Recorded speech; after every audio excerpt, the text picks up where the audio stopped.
आज सकाळे कौन है कहूँ शुण।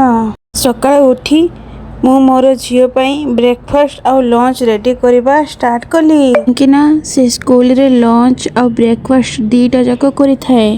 सकाळु जल्दी जल्दी रे उठी प्रथमे किचन को गली तापाई सब प्रिपरेशन कली कहीं पिला माननकु ठीक टाइम रे स्कूल को पठेबार दायित्व माँ मानक पाखर ही थाए। सबु माँ मानक पई सबुठारु इम्पोर्टेंट हैला पिला मानकर खुशी आउ सेमानकर हेल्थ।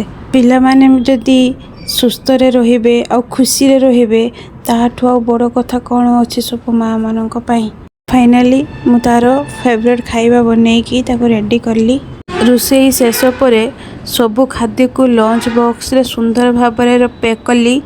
पानी बोतल टिफिन सबू रेडी करी बैग रे रखीदेली। जल्दी जल्दी रे काम सरी आसला बेलू मो झील एपटे शुईची ताकू जल्दी रेडी कली। ता ड्रेस यूनिफॉर्म सबू पिंधेई ता बैग टिफिन ता पापा नहीं गले ताकू छाड़िया पाई।